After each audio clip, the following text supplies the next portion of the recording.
24 नवंबर के एहतजाज से कबल पाकिस्तान तहरीक इंसाफ को अंदरूनी इख्तिलाफात का सामना है। PTI रहनुमा आतिफ खान, शकील खान, जुनेद अकबर समेत मुत्तादिद अरकान बुशरा बीबी की ज़ेर सदारत इजलासों में शरीक नहीं हुए। इस हवाले से मजीद जानते हैं डॉन न्यूज़ पेशावर के ब्यूरो चीफ अली अकबर से। जी अली अकबर, बताइएगा वजूहात क्या सामने आ रही हैं?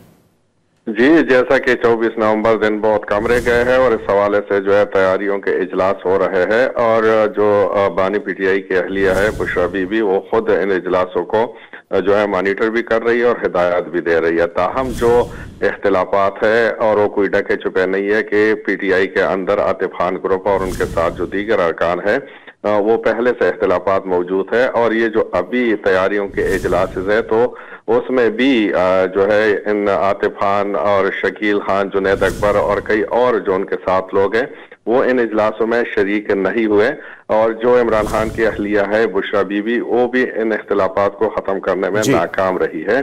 और दूसरा ये कि जो पेशावर जिला है उनके अहदेदारों ने भी इस्तीफे दे दिए हैं। बहुत शुक्रिया अली अकबर।